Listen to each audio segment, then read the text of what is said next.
আমরা শিখব, বড় হব শান্তির ছায়াতে। 1400 সালের শুরুর দিকে বাংলায় সিলেট অঞ্চলে তৎকালীন শ্রীহট্টে বসবাস করতেন একজন সুফি মুসলিম, নাম সৈয়দ গাজী বুরহানুদ্দিন, যিনি গাজী বুরহান নামেও পরিচিত। ধারণা করা হয় যে এই অঞ্চলে তিনি প্রথম মুসলিম। মাত্র 14 কি 15টি মুসলিম পরিবার নিয়ে হিন্দু ব্যবস্থা থেকে আলাদা হয়ে তিনি সেখানে রচনা করেছিলেন একটি পৃথক মুসলিম সমাজ।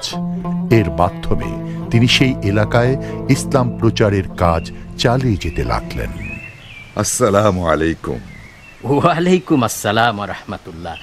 জি, তাশরিফ আনুন। আলহামদুলিল্লাহ, আল্লাহ আপনার পুত্রকে আপনার মতোই দ্বীনের খিদমতগার করুন। আমিন। আপনি বসুন ভাই, আমি একটু ওই দিকটা দেখছি। অভিনন্দন আপনাকে বুরহানুদ্দিন, আপনার ছেলেকে আল্লাহ কবুল করুন। আমিন আমিন। তা ছেলের আকিকা দিচ্ছেন, নামও নিশ্চয় একটা স্থির করেছেন? সেটা আপনারা যা রাখবেন। ইনশাআল্লাহ ইনশাআল্লাহ। আপনাকে ধন্যবাদ। গুরুতর দুঃসংবাদ নিয়ে এসেছি মহারাজ। কি দুঃসংবাদ? মহারাজের তল্লাটে এমন গর্হিত কাজ করবে তা ভাবতেও আমার অন্তরাত্মা শুকিয়ে যাচ্ছে। আর সেখানে কিনা কোন সুফি ভোজ উৎসব করছে।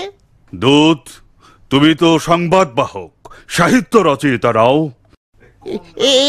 একদম তা নই মহারাজ। তাহলে সোজাসুজি সংবাদটা কি এনেছো সেটাই বলো।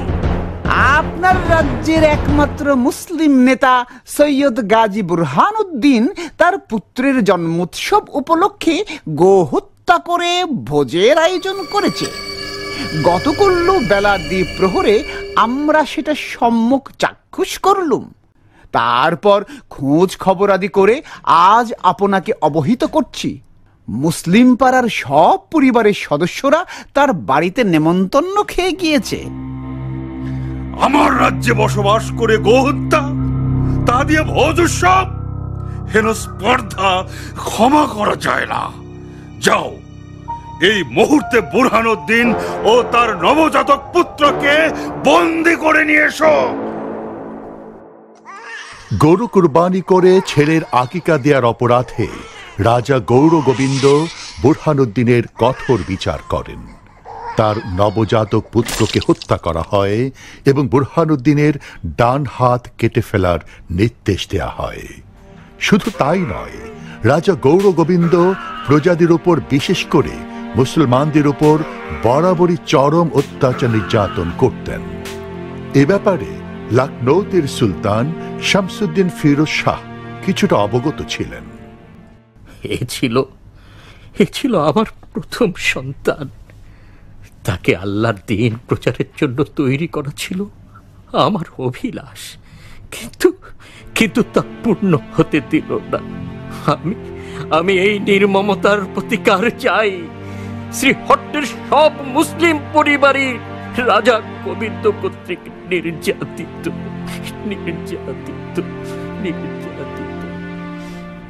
মনোতাপে বুরহানুদ্দিনের গলা আড়ষ্ট হয়ে আসছে। আপনারা কি কেউ আমাকে বিষয়টি পরিষ্কার করে বুঝিয়ে বলতে পারেন?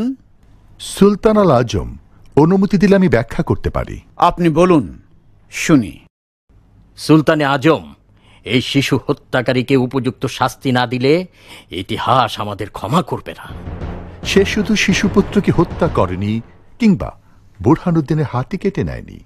শ্রীহট্টের মুসলিম প্রজাদেরকে সে অনবরত নির্যাতন করে, প্রাসাদে খিলানের সঙ্গে বেঁধে রেখে বেত্রাঘাত করে, ধনসম্পদ লুটে নেয়।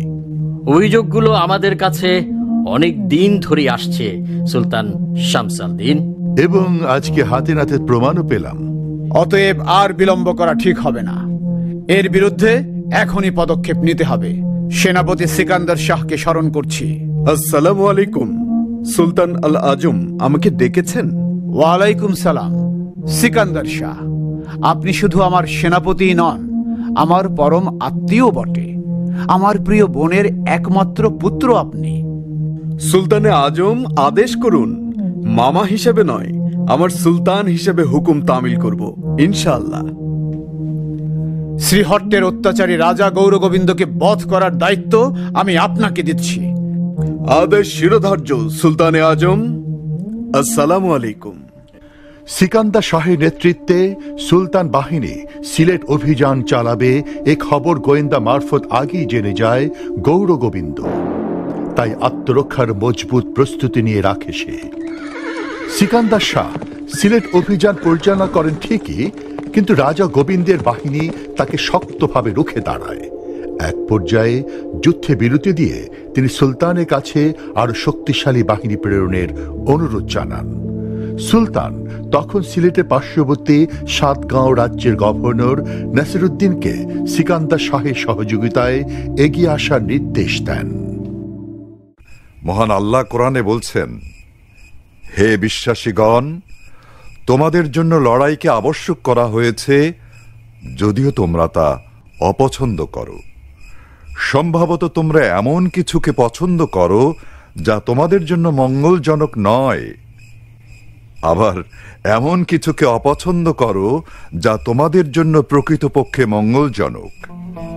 এ ব্যাপারে আল্লাহই সর্বজ্ঞ। আল্লাহর কসম, তিনি আমাদের জন্য যা কিছু কল্যাণ রেখেছেন আমরা তা করতে এক চুলো পিছপা হব না। আপনি আমাদের আদেশ করুন মাননীয়, ঝাঁপিয়ে পড়তে প্রস্তুত আমরা। আদেশ আমি করছি না, আল্লাহ করছেন। সেই সুদূর কোনিয়া থেকে এই ভূখণ্ডে এসেছি তো তাঁর দিন প্রচার করতেই। তার জন্য আমরা যে কোনো ত্যাগ স্বীকার করতে প্রস্তুত। আমার মন বলছে আপনারা আপনাদের দায়িত্ব জরুর বুঝে পাবেন। আসসালামু আলাইকুম। সেনাপতিকে খুব মর্মাহত মনে হচ্ছে। ওয়ালাইকুম আসসালাম। মর্মাহত বটে। শ্রীহট্টের এই কয়েক ঘর মুসলিম প্রজাকে যদি আমরা সুরক্ষা দিতে না পারি, তাহলে গোটা রাজ্যে ইসলামের প্রসার ঘটিয়ে কিভাবে পারব? তারা তো হিন্দু রাজাদের হাতে বেঘরে প্রাণ হারাবে। তার জন্যই সুলতানি আজম আমাকে নির্দেশ দিয়েছেন আপনার সহযোগিতায় এগিয়ে আসতে। আপনি অভিযান পরিকল্পনা করুন, আমরা আবার শ্রীহট্ট আক্রমণ করব। তবে শুনেছি জালাল মুজাররাত ইবনে মুহাম্মদ কুনিয়াই নামে একজন শায়খ অত্র এলাকায় এসেছেন ইসলাম প্রচারের জন্য। তিনি তুরস্কের কুনিয়া এলাকার বাসিন্দা। সাধারণ লোকজন তাকে শাহজালাল নামেই চেনে। তাই নাকি? তিনি আবার ভালো সমরবিদ, শিষ্যদেরকে কোরআন তালিমও দেন, আবার সমরবিদ্যাও শিক্ষা দেন। আমরা যদি তাকে... আপনি বলছেন তার সঙ্গে লোকজন কেমন আছে? তার সঙ্গী বলতে 360 জন আউলিয়া। তার কিছু কারামতের কথাও আমি শুনেছি। কারামত আল্লাহর বিষয়, এখানে বান্দার কোনো হাত নেই।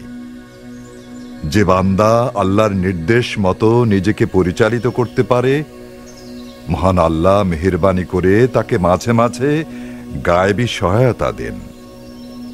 সেটাকেই আমরা বলি কারামত। বান্দা যা করতে পারে তা হলো কৌশল। তাহলে আল্লাহর কারামতি, আপনার কৌশল দুটোই আমাদের লাগবে। রাজা গৌরগোবিন্দের বিরুদ্ধে ভাবছেন তো? বিষয়টি আমি অবগত আছি, পরিকল্পনাও করছি। আর আল্লাহর মেহেরবানিতে আপনাদেরকে পেয়ে খুবই ভালো হলো।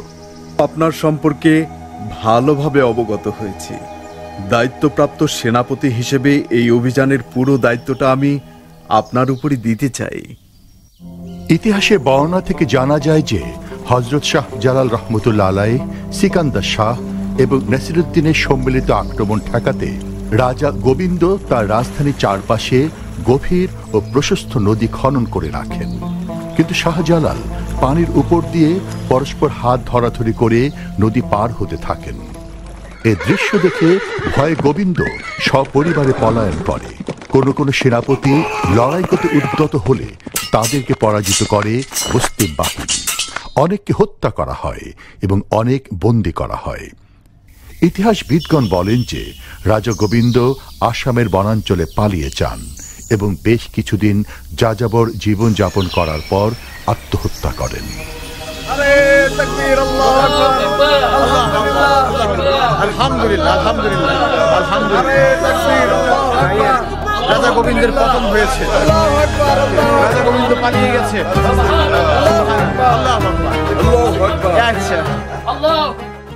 আল্লাহু আকবার, আল্লাহু আকবার, আল্লাহু আকবার, আল্লাহু আকবার। আশহাদু আল্লা ইলাহা ইল্লাল্লাহ, আশহাদু আল্লা ইলাহা ইল্লাল্লাহ,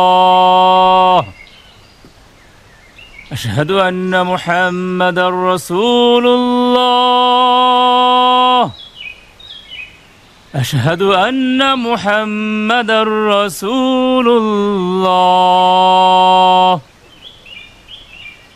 হাইয়া আলাস সালাহ, হাইয়া আলাস সালাহ, হাইয়া আলাল ফালাহ,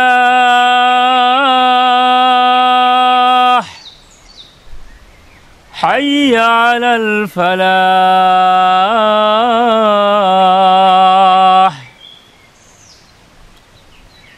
আল্লাহু আকবার, আল্লাহু আকবার, লা ইলাহা ইল্লাল্লাহ।